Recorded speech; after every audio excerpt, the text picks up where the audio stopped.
Okay, good morning everyone, and welcome to the third session of our Microsoft Cloud Bootcamp for Education Organizations.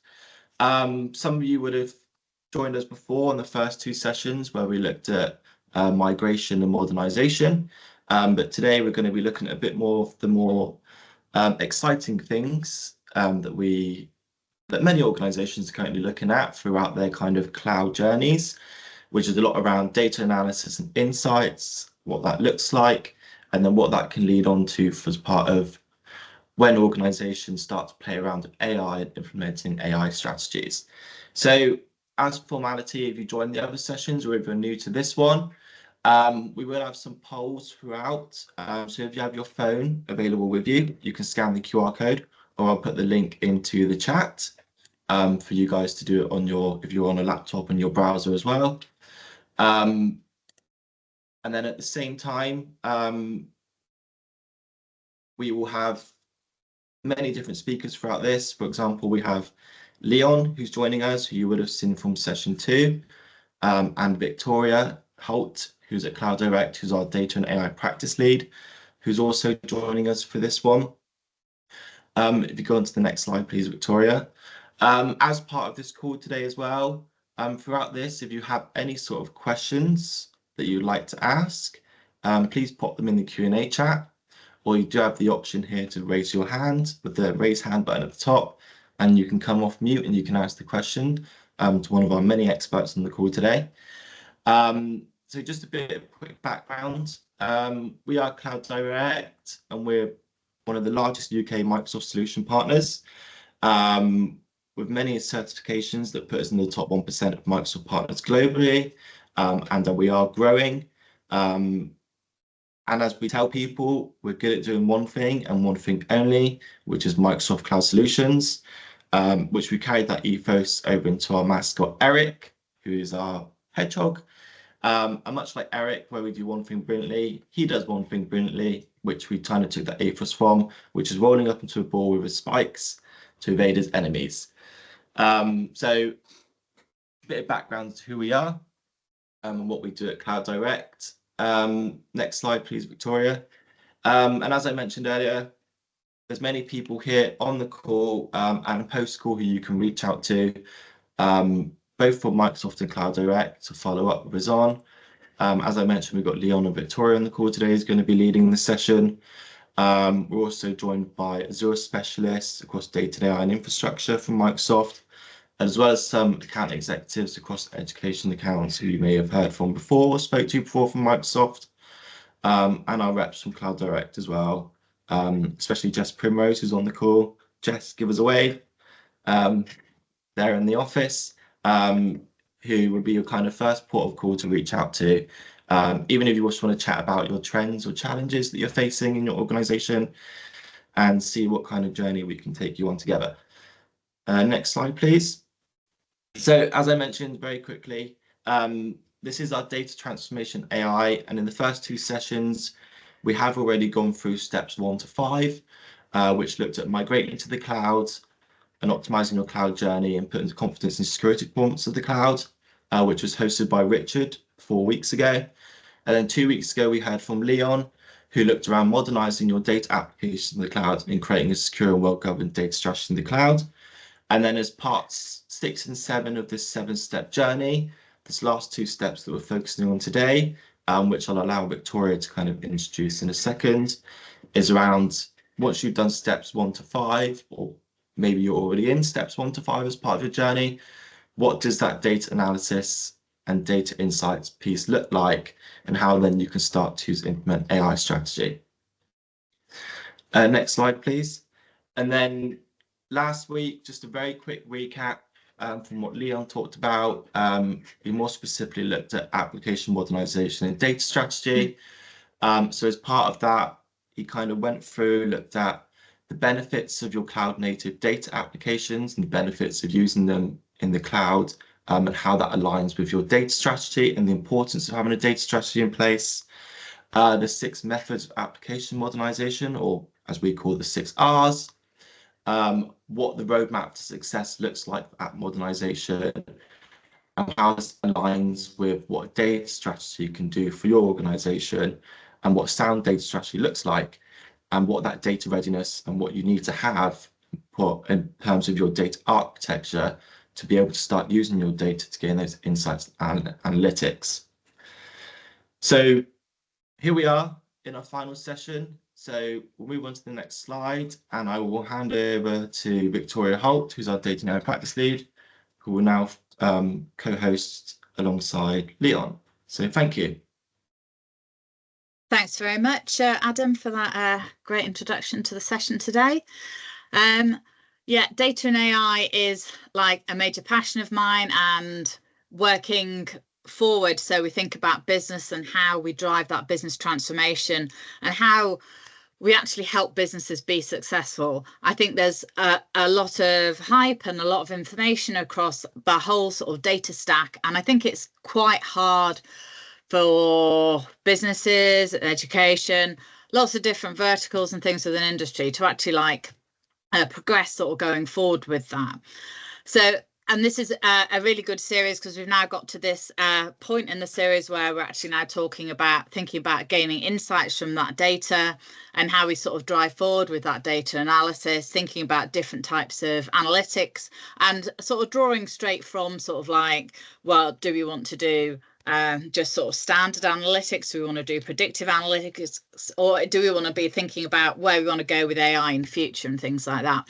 So, I mean, it's a great place to be at the moment because there's so much traction, so much going on, and so many new tools and things. And I suppose we've all heard about things like Copilot and how that can kind of help, and is AI going to take over the world and things like that. But there's lots of things that we need to do before we can actually even start going forward, or even sort of think where we need to go and planning from that. So I'm going to be talking for that first section on 6, talking about that analytics solution, where we start our positioning to move us to a place so that we're ready in that place to sort of move forward to AI strategy. And then Leon's going to be speaking a bit further about that, delving further into that AI strategy as we progress onwards. So just to get started, we have a poll.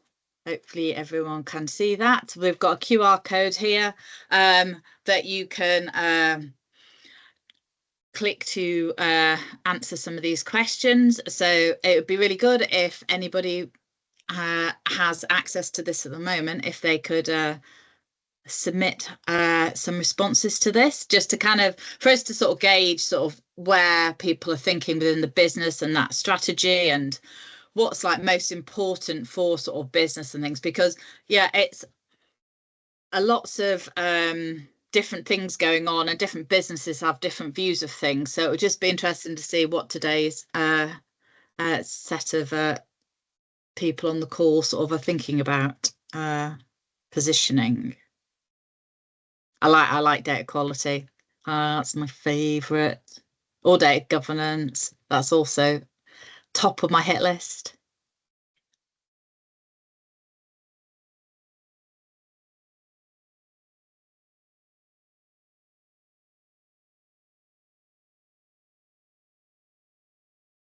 So it seems to be a trend coming out of this, which is around the integrating data from multiple sources. Mega, what are you seeing as you're a data and AI specialist? What are you seeing as sort of being the top priorities from your perspective? I think I'll agree with the group here in terms of improving the data quality and integrating data with multiple sources here, because a lot of the organizations we deal in, they have a lot of applications in-house, or maybe third-party applications, which they feel that it's a hassle to integrate them all, which may or may not be able to talk to each other, and which from the data quality that comes from these applications might not be the right one. So I think that's a major concern that we are listening from the customers these days. Okay, thank you very much. Back to you, Victoria. Cool, thank you.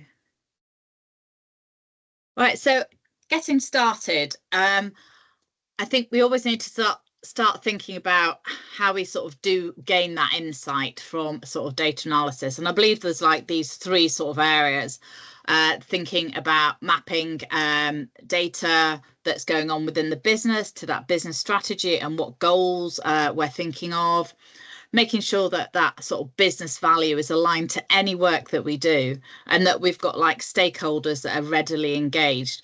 I mean, getting that business value is key to being really successful in everything that sort of progresses going forward, and that sort of buy-in as well. And secondly, thinking about like data governance, and I think it's often overlooked that this is required, and it is an important foundation stone of how we move forward and actually make sure that that data is actually fit for use in the sort of business area. Knowing who owns that data and what the data quality is and what regulations we have to comply with are massively important elements.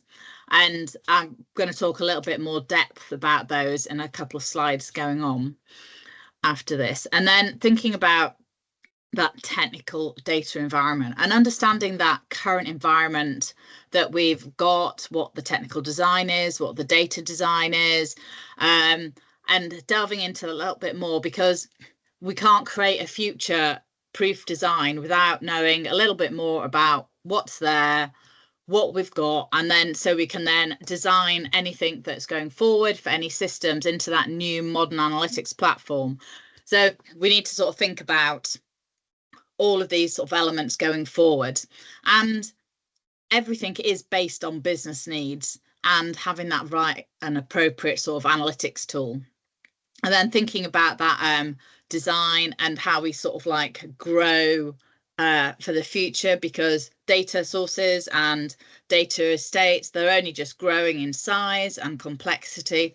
So having that real understanding of what the business is, how it's going to achieve things, and how the data is governed is that massively important sort of stepping stone going as we sort of progress through that sort of data element.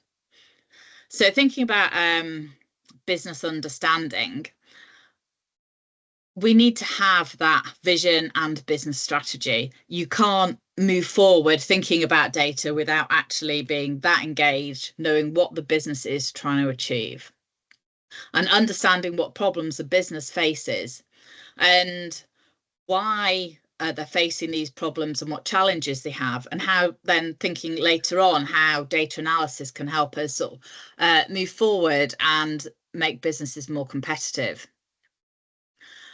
And then within that whole business, there will be lots of different teams and lots of different structures, and knowing how the land lies between all the teams, it might be taken for granted that we think, oh yes, we've just got these teams, but data fits in every single team in the business.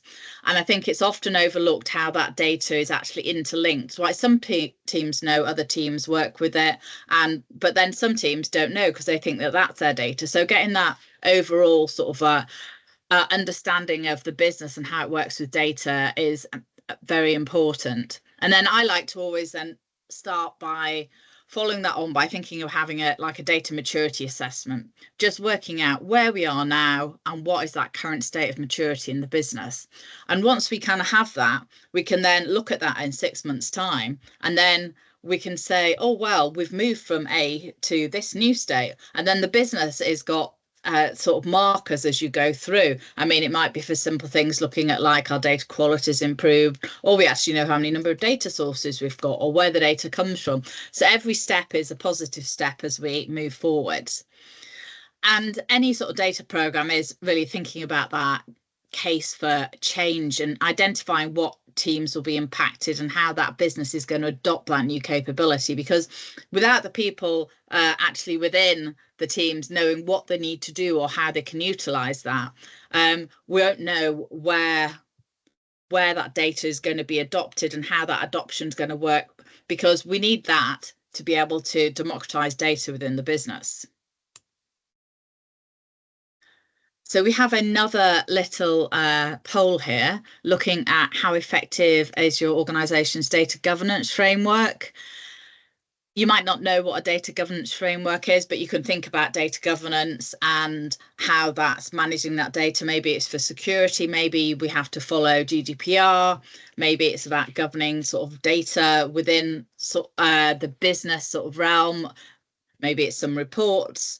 But I'd be interested if you'd be able to submit some responses and let us see how we think data governance fits in. I have my own views, but I don't want to taint your responses.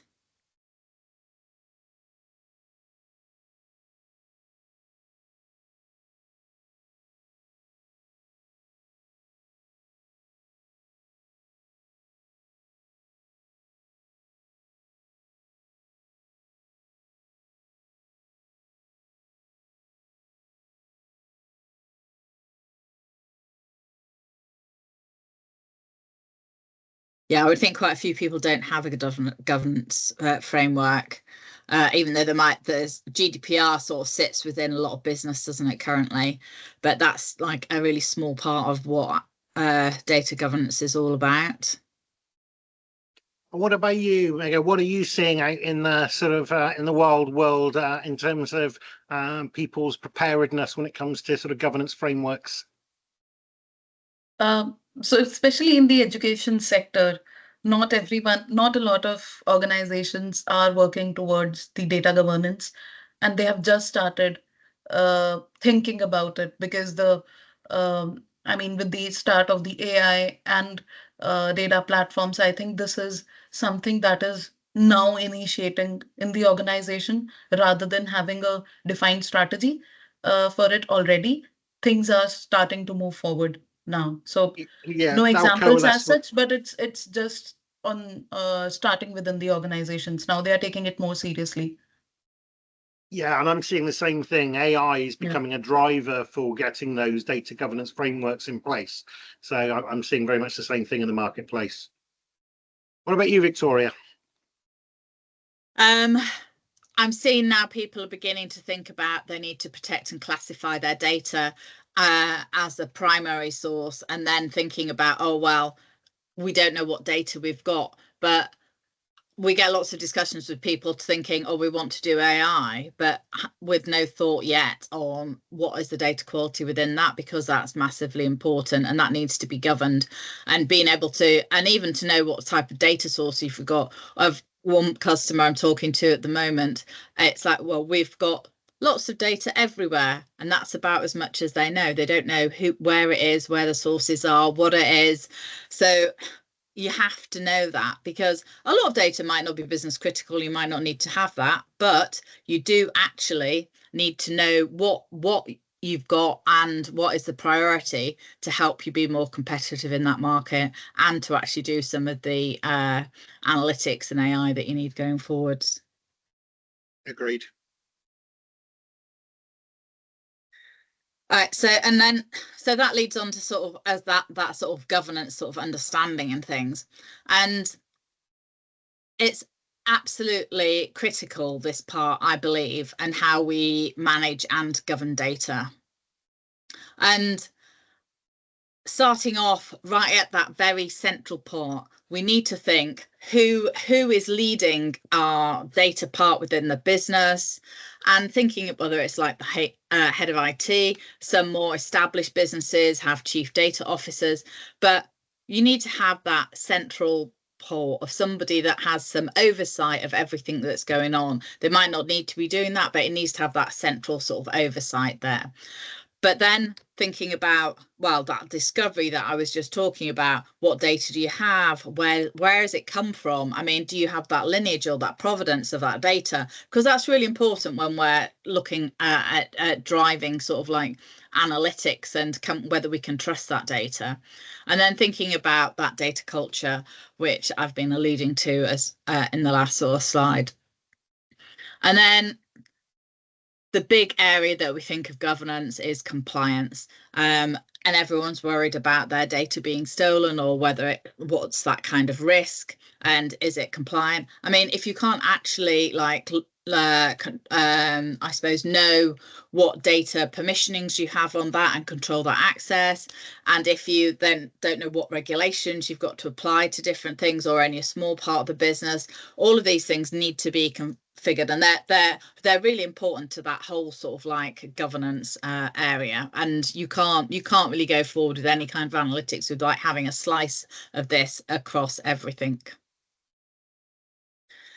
Then we have this like thinking about technical understand, which was a third sort of starting post, really.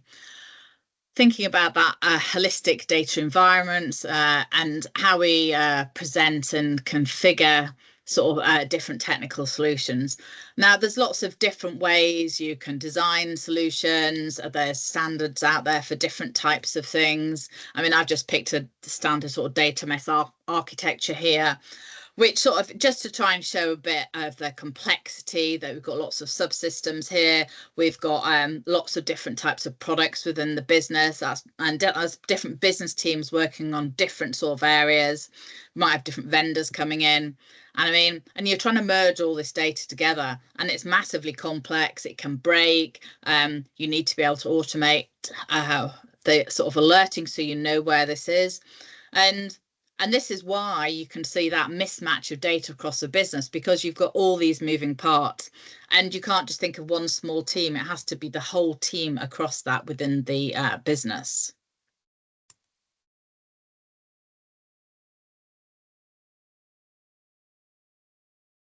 And that leads a bit more onto that sort of data understanding, thinking about gaining insights that you require from that data and from that business side of things. We have to start thinking about, well, we should have a data catalogue, understanding the data by having that sort of inventory of data assets sort of stored within that, and using that metadata to help us drive finding the data within the systems. Thinking about that understanding of the data, because quite often you don't know what that data is. You've just got this data and you don't know what it is, but at least if you've got in a central place, you can start recording information about that data. And then thinking about like data curation, you hear that term used a lot around museums and artifacts. But I mean, really here we're thinking about that process of preparing and organising that, managing that data set of assets and things across the business to make it really easy for people to use and find that data, because that's the task we have. People need to be able to find that data, know what it's about, so they can actually do any analytics, rather than, oh, I'll copy this bit of data from here to here because I don't know where it sort of came from, and then it's out of date. And you start having that whole raft of sort of issues that goes on there.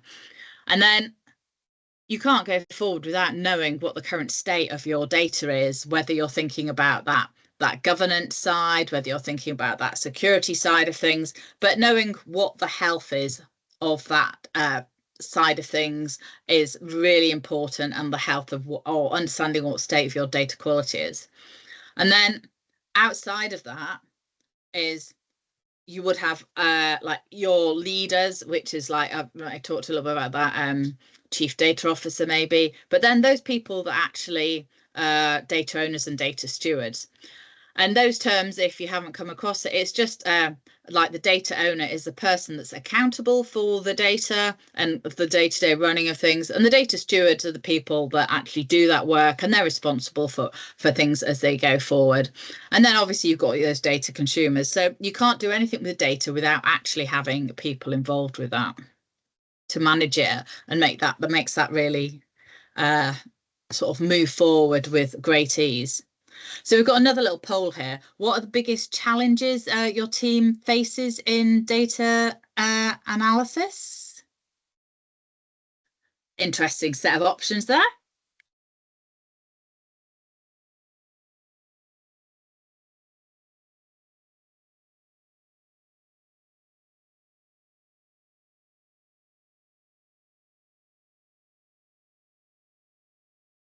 And Mega, whilst we're waiting for these results to sort of come in, what are you seeing in terms of the biggest challenges when it comes to data in the education space?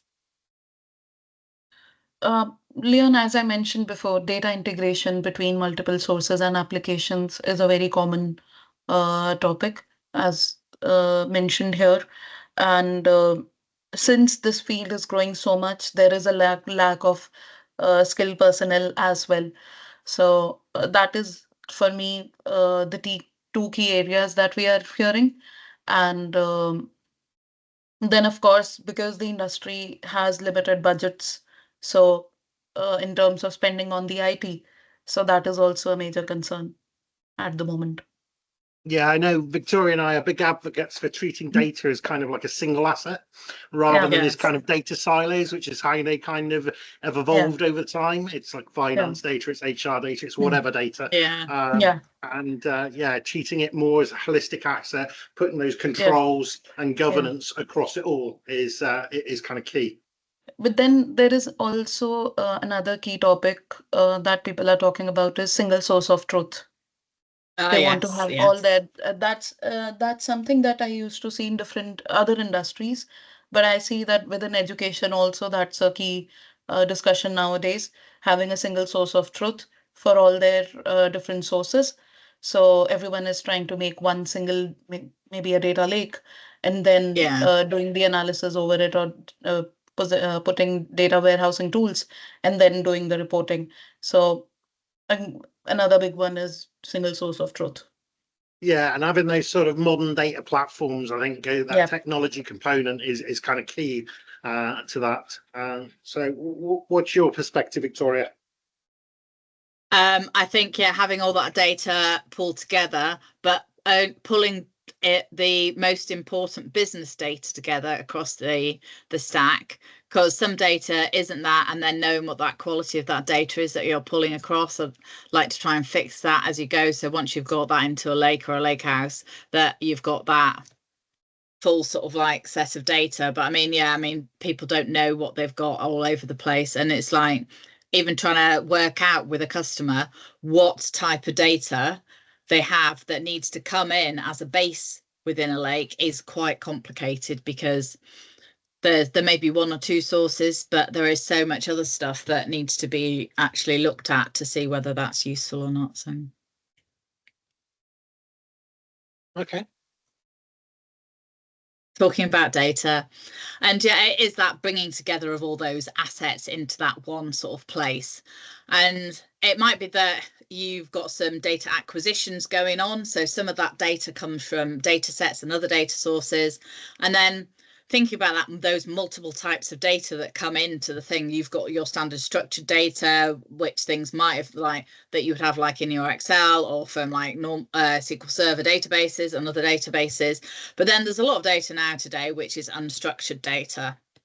And I think on top of that, I think how the data is processed, whether it's just like more static data that needs to move across, but there is a lot of data now which is more real-time data, and it's that event processing and sensor data that sort of adds into that mix, and that adds complexity, but it's also a part of that whole sort of stack, and everything's not necessarily internal to a business. There's lots of data sources that come in from the web and for other providers. So it's about bringing all of that together to have your holistic business picture.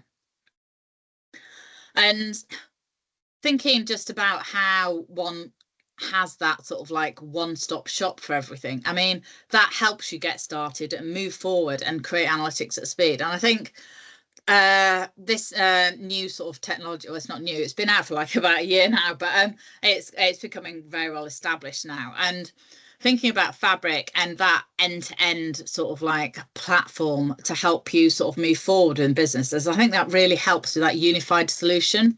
And it is, as everyone's been talking about, it's that office for data, just to make it really easy to move forward. And I think that's why traditional analytics have been really hard for businesses to engage with, because it's not straightforward. It's very complicated with lots of moving parts bringing in all that data.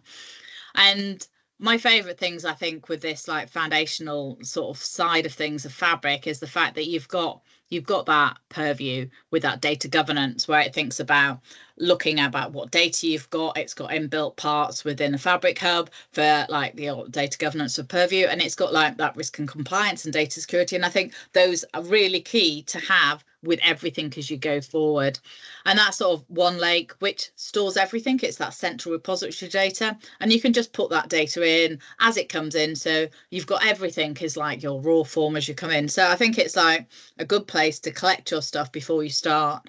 And then obviously AI, having that embedded speed, massively helping people go forward. There's still a lot of components within sort of like that Copilot side, which I think are not fully utilized yet. Everyone's just understanding how that works and how that can help you move forward, write a bit of code, query the data, use natural language within Power BI and things like that. So, and being able to sort of schedule and automate things is a massive factor on speed of delivery and ease of delivery. And I think it's the ease of delivery, which is like I'm seeing within customers, that is the absolute key thing. You don't want something that's complicated to manage. It still takes a bit of time to set up, or you can get started quite quickly, but making it easy for people to do analytics, I think that's the message I like to see. But then having tools is great, thinking about that fabric and how you go forward, but you cannot just think, well, I've talked a lot about the business stuff, and you cannot just think, oh, we need a tool, we put fabric in and that's the answer. But that isn't as an analytics tool. Yes, it's a great tool, but we're still thinking about how we're going to do the day-to-day sort of analytics, the advanced analytics and the AI side. And you need to have a business glossary that helps you share that internal volume within the vocabulary, within that sort of organization, so you kind of like know what I suppose know what all the business is talking about together, so we're all on the same terms of what sort of words we're using and things. And that delves into the area which helps with data quality, because once you know what the meanings are of certain terms, you can then start thinking about this standard DAMA data quality sort of metrics. And these are 6 sort of standard data quality dimensions that we use across the business. They're very well thought out, and they're used across a lot of areas, thinking about the accuracy and completeness and consistency, whether it's unique, that data, because the number of places that I go in and it's like the data is duplicated all over the place. We need to eliminate things like that and that timeliness, because these all lead to bad analytics and bad decisions for businesses. And then thinking, how this makes a successful world in business with this good data quality. But then we're thinking like, well, how do we prioritize and maintain that, because we have to think about maintenance. And then just thinking about that high quality leads and informed decision making. And this is like as big a thing to sort out as it is to actually put in the technology, because this is how we manage things going forward. And thinking about that, how data is managed and things, we have to think about making them sustainable, making them automated, and how we think about that data platform side of things, thinking about the governance, the analytics and the AI side. They all have elements that you can't just say, I've put it in, it's done. You have to think, how is that managed going forward? Because that is where the power is in that. And then thinking just on my sort of so it's like an interconnecting bit really between that data and that AI. I mean, we have to think how we move that governance state into that new world of AI. And responsible AI is that sort of linking piece purely between the governance piece and where we're going with that AI sort of side of things. And there's 6 sort of standard AI metrics here that Microsoft are always mentioning within all the documents. There's standard sort of forms to help you kind of like go through and address all these different things that you need to think about when you're building or using any kind of applications. But I like to think about this is not just about AI and we're wanting to do AI applications. Leon's going to talk about some really cool stuff in a minute, but just think a minute about, we want to use that stuff. However, the applications that we have now got with Fabric, they have Copilot. That's got AI embedded in it. We've got AI embedded all over the place within all the different tools and applications. So we have to be thinking about this early on in our approach, because it's embedded in the applications, not just for using AI going forwards. So starting a few sort of a key sort of points about, to make sure we don't have unintended bias on how we're doing things, thinking about that privacy side of things, and making sure everything we do is like transparent, really, because that's really going to help us go forward as we drive from that base sort of platform with all that data, good data quality, well governed, to utilize the AI within the product, but then moving on to Leon's area, talking about AI and what that can do for your business. So we've got one more poll here before Leon takes over, which is, how's your organisation planning to leverage AI and ML in its data strategy? Now, I think we're talking about AI. Obviously, that could be using like Copilot and things like that. Machine learning is what people now call traditional machine learning, but it uses things. You could have things like vision technologies within that. So.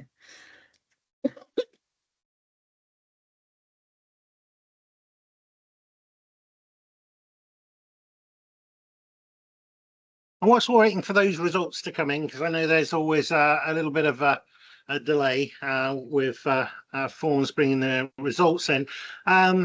Mega, I'm back to you again, picking on you again. What are you seeing in terms of how people in the sort of education space are looking to leverage their data from an AI perspective? I think it's talk of the town these days. Every other customer, every other organization is talking about AI and how can they benefit from it. And just to share a bit about it, so there are majorly three areas that the organizations are talking about. How can they leverage AI in their admin space? Secondly, in the how can the students benefit from it? How can the educators, the teachers benefit from it? So the organizations are talking about implementing dashboards which can help them give a better view of how their kids are performing, what does their curriculum look like, how can students access these platforms, can they build a chatbot? So I think big change is coming in this sector, and the organizations are cognizant that it is much needed at this point in time to invest in AI and to how to improve the efficiency of their working as well. So yeah, it's totally in the market. Yeah, and I'm actually surprised, to be honest. I thought it will be education will see that later, but to my surprise, they are moving forward more than anybody else in the market. So Yeah. it's acting as a big game changer for the organizations as well. There are very different use cases that the organizations are using it for, but yeah, it's totally people are adapting to it. Yeah, and I agree, and I'm seeing a lot of traction in that space. I'm also seeing a lot of challenges in terms of like we think there's potential there, but what does that potential look like to us and our organization, and sort of understanding the art of the possible and actually what that actually means, because I think there in that AI space there's a whole load of hype. What are you seeing, Victoria?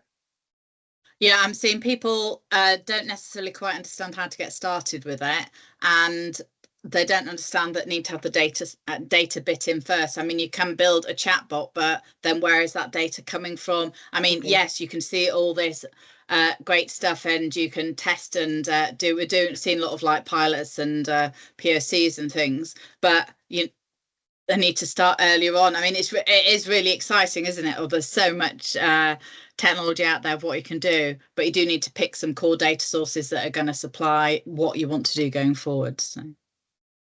Yeah, I 100% agree with that. And if we look at this sort of strategy slide that we've got here, the vision and goals is really kind of the key thing. So Victoria and Mega, you both sort of hit on those points where, you know, there seems to be a lot of interest, but that interest needs to be synthesized and coalesced into actually what does it mean for me and my organization, and how is it going to help me and align with our overall goals and objectives. And I think I'm seeing maybe not enough rigor in that space. And I think part of that, I think we are part of that solution, because understanding the art of the possible and the benefits an organization could enjoy from certain use cases, if they don't know these use cases, it's not something they're employing. So, and that also needs to be measurable as well. You know, if you're going to go and deliver something, it's got to be delivering something meaningful in value, you know, better, faster, cheaper, whatever it may be. True. Just to add on here, sorry, I'm sharing a few documents which are by the Microsoft Education group. Where do they see the opportunities in AI for the benefit of the people who have, for the benefit of attendees here? Please do have a look at it. And it's a great report wherein it's a global report wherein what other countries are doing in this space and what are the key areas where you have not thought about, but others are implementing. So please do have a look at it. It's really an eye opener, or okay, we can do this and that using AI. So yeah. That's brilliant. Thank you for that. That's really helpful, because I think this is actually one of the biggest stumbling blocks. Is, you know, we see there is potential, but how do we manifest that potential? And I think that document's going to go and help with that. Then obviously we've covered off data management, which Victoria's spoken eloquently about that is foundational. AI ultimately is an engine, and it needs fuel, and that fuel is data. We don't want to put rubbish fuel in. we want high quality fuel.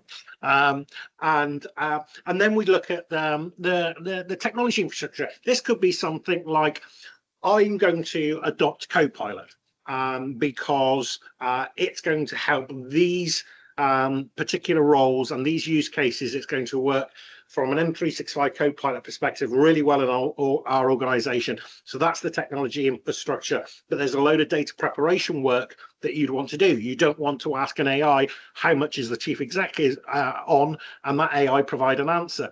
There is some preparation work to be done. And I'm giving a very simple example in terms of Copilot. Personally, M365 Copilot isn't the one that really resonates with me and my role and what I do. I'm a big fan of GitHub Copilot, because I can't write a line of code. .NET is the end of my email address. You know, I have those skills, but I'm a massive fan of that particular product because it's helping me create some really cool and powerful things. And I'll show you some examples, some things that I've built. Another area which I think Victoria, Mega, and I can all assist with, and Cloud Direct generally, is the talent and expertise. You will have a certain amount of enthusiasm within your organization to be able to move forward, but a combination of access to funding, of which Microsoft have various funding programs that can go and assist the acquisition of that talent. For example, if you had a particular vision that you wanted to achieve, you can come to us, we can go and secure some funding, and then we would become that talent partner to be able to drive through those solutions. So look at your internal capabilities and whether you or not you have the expertise. And it's not just the expertise just in the AI space, it's very much in that data space as well that Victoria was talking about. I'm a perfect example of that innovation and experimentation.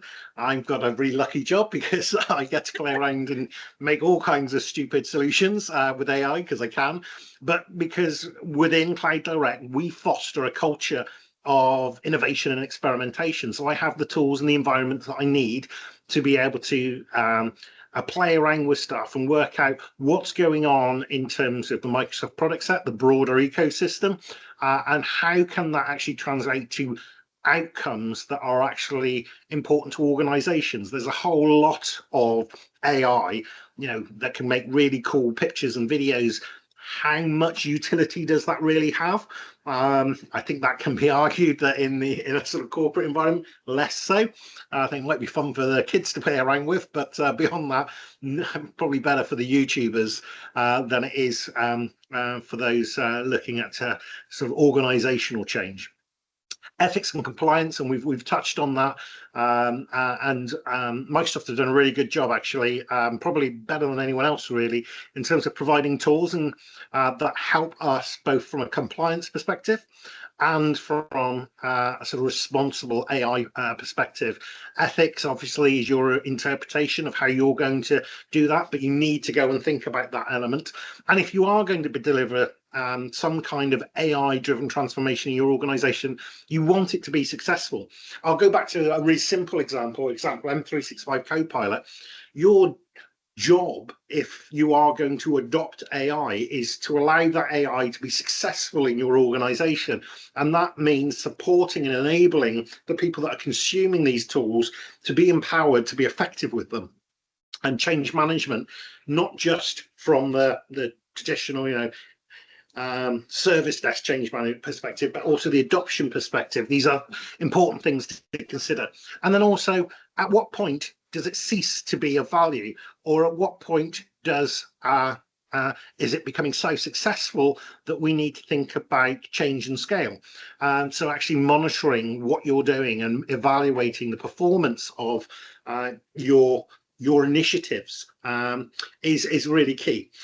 So if we go on to the next slide, what I've done is I'm just touching on some of these points. Obviously data we've looked at, but I'm going to touch on some of like the vision, goals and technology elements. So having definition of what your AI goals are, have the buy-in from your relevant stakeholders within your organization to be able to achieve that. And that isn't just within your organization, it's actually without as well, such as I have this initiative, but I need to be able to put a business case together to understand what it costs. Come to us, we'll help you put that together. We'll go and secure some funding so you can go back to your leadership and say, this is the value this would bring, and this is the cost of change, or this is how much Microsoft will provide to mitigate that cost of change.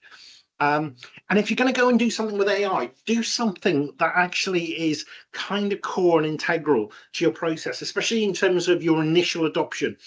If you have a process that you go through within your organization, whether it's an administrative process, whether it's something relating to the people that are consuming your educational resources, think about the processes and think how AI can complement those processes.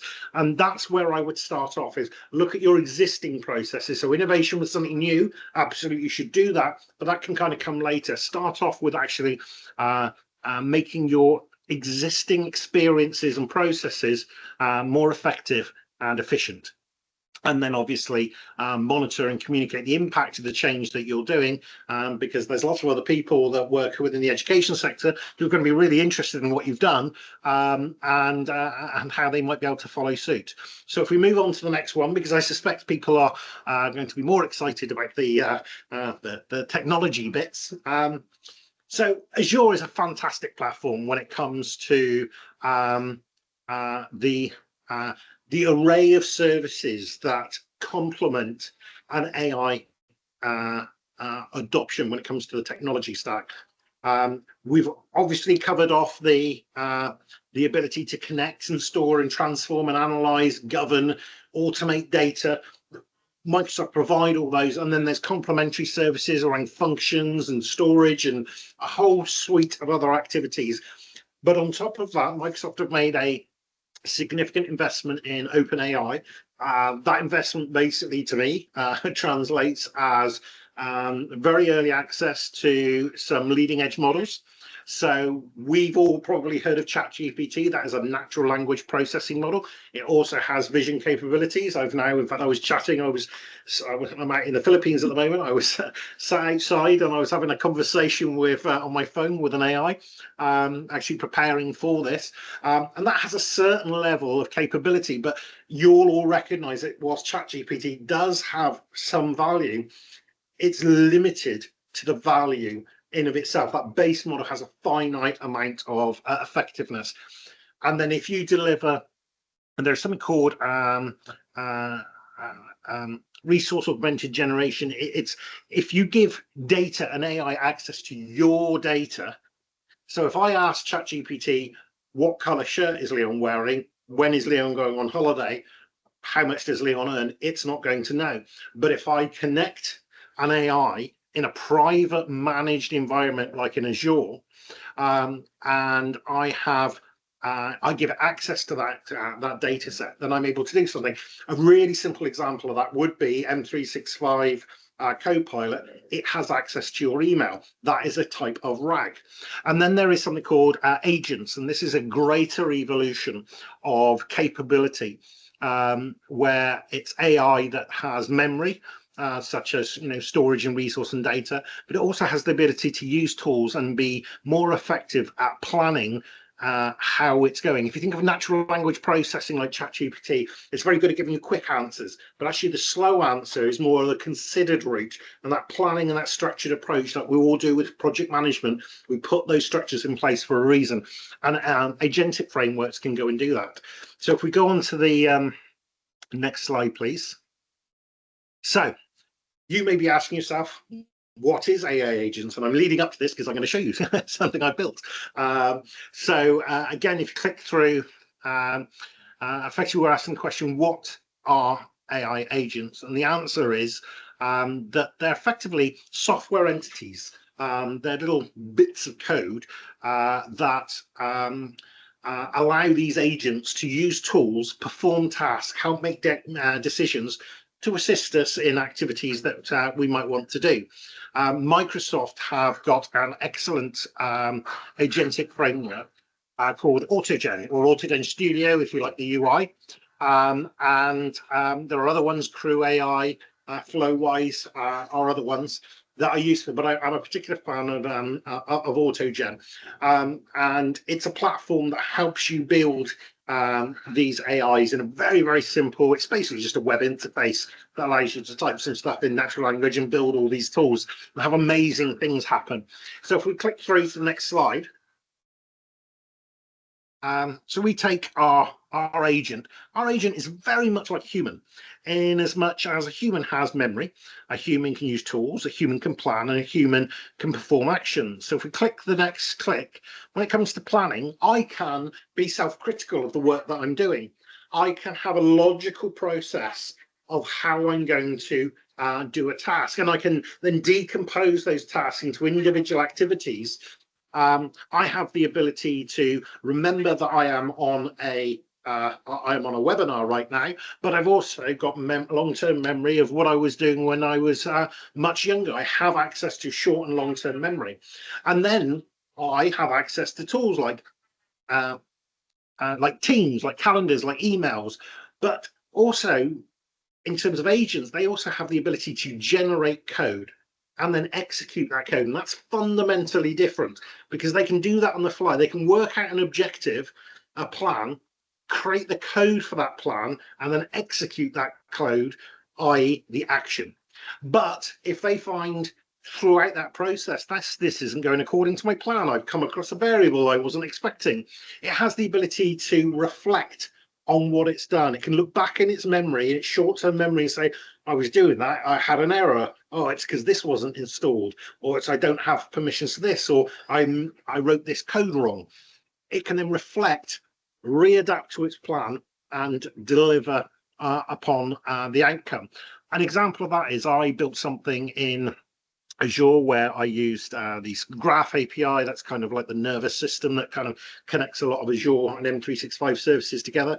And I said, go and create me a VM.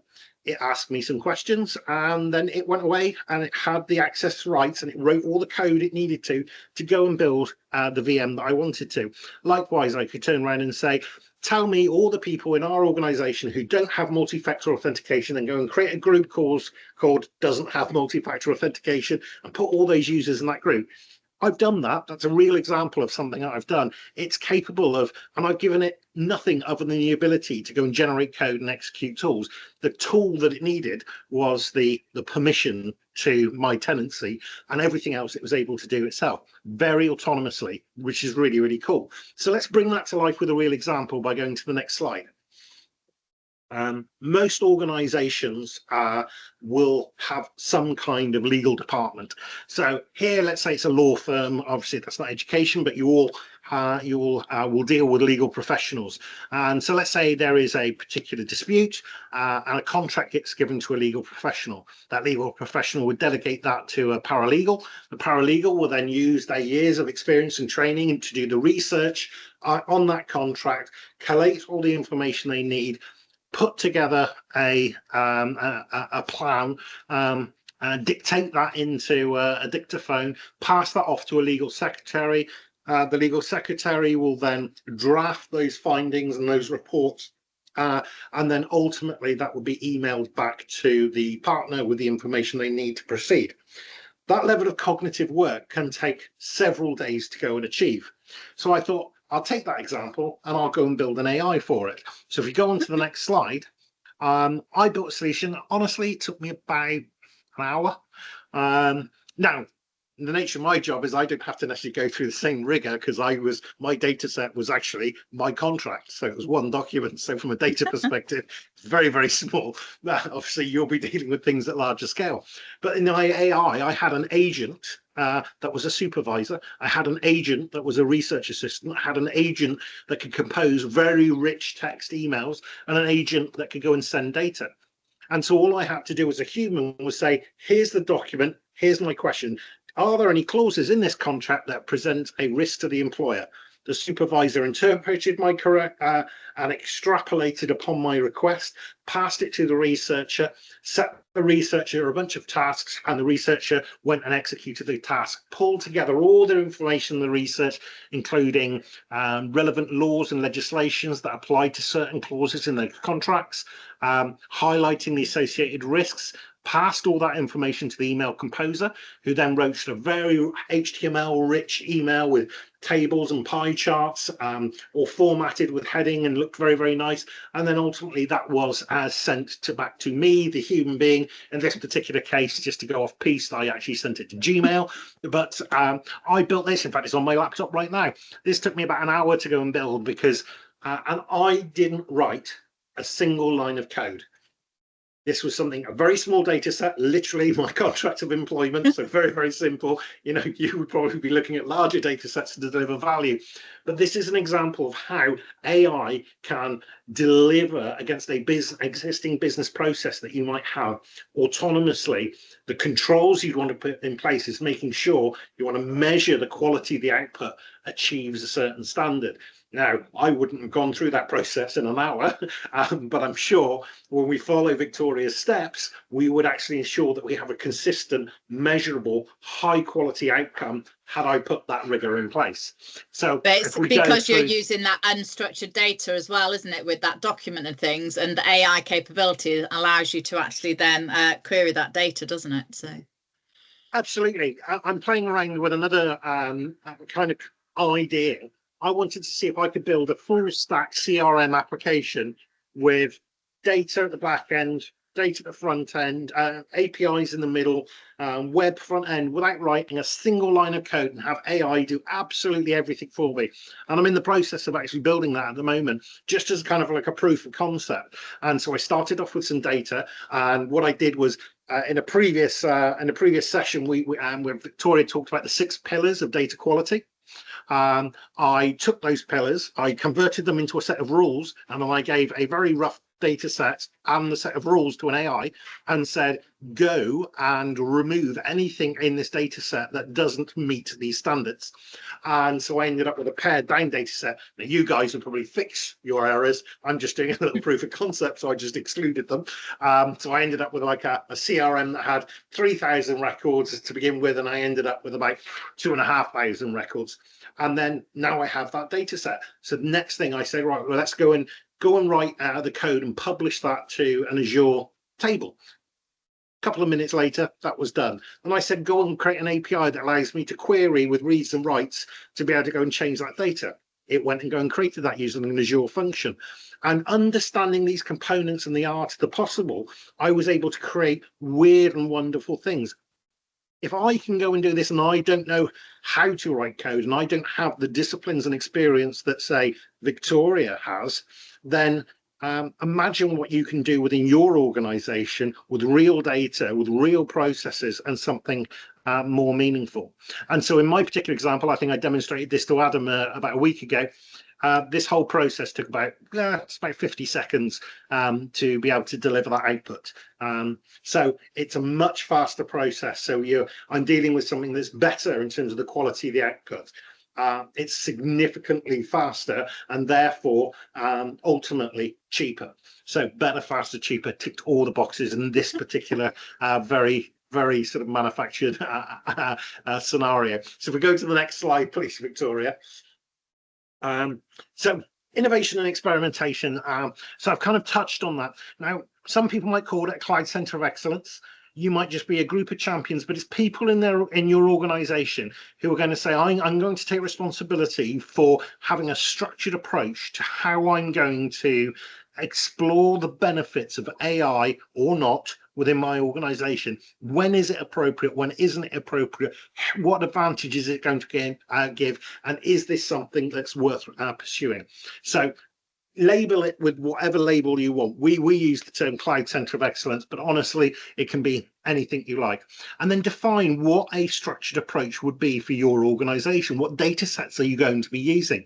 Have you followed the governance process? So well laid out by Dr. Victoria. And then you want an environment, you'll want your tools, those products that you said that you're going to invest in, whether we're talking about Copilot or whether we're talking about a Power Platform, whether we're talking about Azure, having the elements that allow you to experiment. Could be open source resources. And then take people on that journey with you, encourage people. Victoria and I, we always go off, the first 50% of a course tends to go according to plan, but the last 50% goes off because we're these kind of people. We're just chatting about all the different things. Oh, have you seen this? This is great, because we have a culture of innovation, and it's a really key point. And so as you're rolling stuff out, let's say you say, right, I know people are using ChatGPT, but I don't want them to. I'm going to roll out Azure Chat. I'm going to go and take that and I'm going to provide it to loads of people within my organization so they can start consuming without spending, money on ChatGPT Plus or whatever. It might be more beneficial. It would scale and be more cost effective if I did that way. And that way, all the activities inside your established security boundary, inside the rules of your tenancy within Azure. Understand and join things like this and understand what the trends are. Follow my blogs. I wrote an interesting blog on with a bit more detail around agents and what I'm seeing in the marketplace. So feel free to follow me on LinkedIn. That's where I post my my nonsense. And then if you do an experiment and you have found an innovation that will be better for your organization, then how are you going to measure the success of that? If you're going to make a recommendation, this is something we should be pursuing into a live environment, how are you going to measure that success? You want it to be measurable. So if we go to the next slide, just conscious of time, we have our last question. So can I ask everybody to please answer this last question? So what steps are you taking to embrace AI? Very open-ended question, and we've only provided you 6 possible answers. So please do your best to go and answer those. I'll just give that a few minutes. And then whilst we're waiting for those to come in, is Mega still with us, or has she had to drop? I think she might have She has had to drop off, Leon. No problem at all. Okay. Okay. I like this answer. I like this answer very much. That's my favourite answer. Starting using M365 Copilot, I'd be interesting to see what's behind that. Migrating our data platform. These are good answers. I'm liking the audience. So a couple of those kind of questions in there I thought were kind of, well, not exactly trick questions, but really, if you are on this journey and you are on this call, going straight in and adopting AI is the wrong approach. A structured approach to say, right, I'm going to start off with data, I'm going to start off with a strategy, I'm going to start off with my needs, is far more valuable than just jumping straight in. I have seen many, for example, Copilot adoptions that have kind of stalled and failed after about 2 to 3 weeks after adoption, because it wasn't done in a structured way and wasn't delivering the outcomes that people wanted, because they hadn't considered the preparatory steps that need to be taken. So I think the next slide is over to you, I think, Adam. No, it's me. Okay, thank you.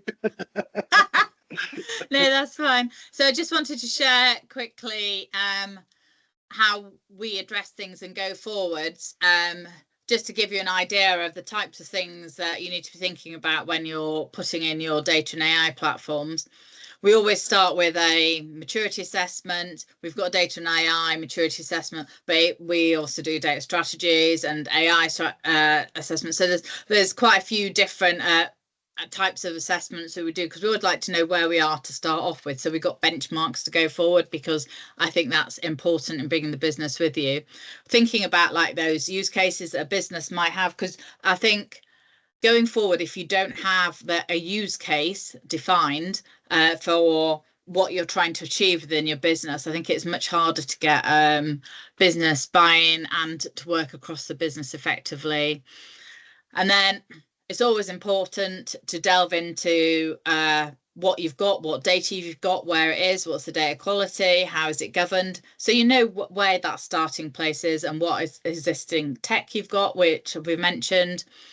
And then when you're thinking about you've got all that information, then start thinking about, well, I'm designing for a new infrastructure, where we're going, what we're doing with our data, then moving to building and obviously implementing that, and then you're getting to that how you manage that data and that going forwards. So it's just to give you an idea. This is a structure that from going from end to end, but I see lots of businesses that they've done half or they've done bits. You know what data's like. It's like everyone's got a different starting place. So it's just to give you a general idea of this is a kind of a path that one could take.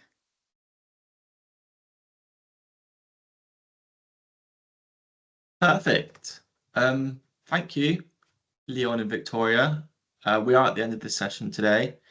So thank you everyone that has joined us for today's session 3 on our Microsoft Cloud Bootcamp for education organizations. As always, Leon, Victoria, it's always a pleasure to hear from you and your insights and your expertise in these areas around data and AI. And as Victoria just mentioned, we do have at Cloud Direct a range of workshops and assessments that you're more than welcome to speak to Jess about, whose contact details are on here. Even if it's just a case of maybe you just want to have a quick chat with Victoria about your data estate, and have a chat about what challenges you're facing in your organization.